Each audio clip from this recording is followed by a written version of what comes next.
In the French city, you see her in your screen is the Palestinian affairs analyst in the French city of Marseille, I should say. It's Faten Elwan. Great to have you on, Faten. Has it become increasingly obvious to you that the Israeli operation, the assaults on Gaza, are happening possibly with increasing reluctance from those who are actually doing the fighting?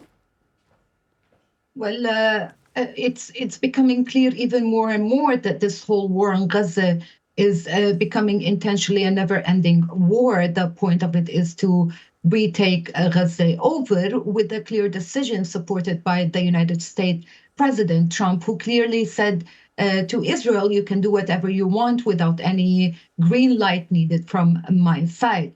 Let's take into consideration that this decision of taking over Gaza and the 130,000 soldiers that are going to be a combat in Gaza within 5 units, the Israeli army has a big problem by the rejection of being part of this operation by the Israeli soldier. According to Yadda'ut Ahronot, there's a 60 to 70% decline from the reserve combat to agree on going to serve in Gaza again. And this is why there was a backup plan looking for mercenary or even Israeli who live outside of Israel to come and cover up this shortage in operation. There's a big attack by analysts in Israel against the decision of the war in Gaza and taking it up to 2026. This is the original plan by approving this of the new part of Gadoun 2. This is what they call it, to take over Gaza. And for the first time, Hayy Sabra, a Sabra neighborhood in Gaza. So is it clear to us that this war is going to end ever, according to whatever conclusion that Hamas is going to put on the table? No, this is why we hear more voices and voices, even within the Israeli government, even within those politicians who once upon a time were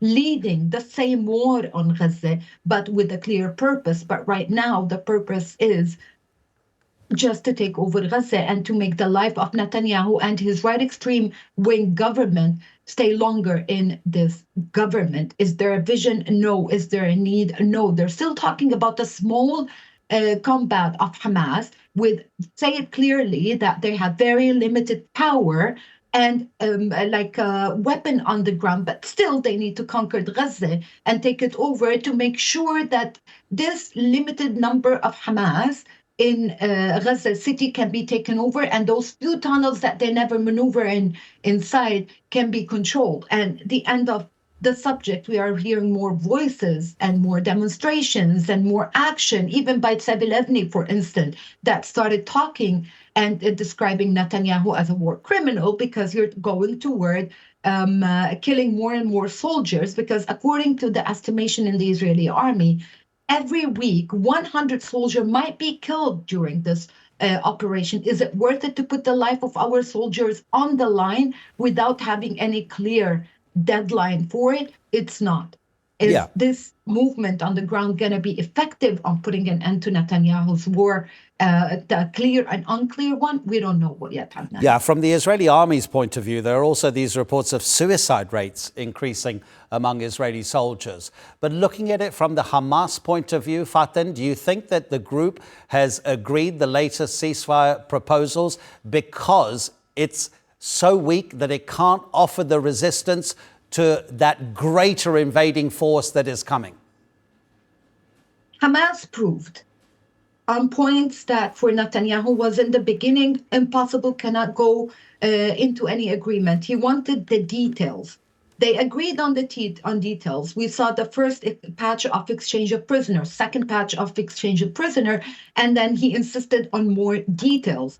In this talk between Hamas and Israel about exchanging of prisoner and ending the war, Hamas is putting on the table a general agreement without any specification, just like let's go into a place where we have the 60-day truce so we can organize what's going to happen after. Now, Netanyahu refused this, and this is again why he's under attack by all the politicians in Israel, left wing, right wing, Mediterranean, like in the middle, social society. Like, you were consistently focusing on details in order to go to any agreement. And now you're refusing the details, going to the general in order to not go into any agreement. Adnan, from the beginning, I was insisting on saying that this war is probably not a political war on the ground as much as it was a biblical religious war for the extreme right wing in the Israeli government. The focus and all eyes on Gaza and what's happening in the West Bank of annexation and land theft, the amount of land that was seized during the last year and a half was exactly the same amount of land that was taken over Gaza.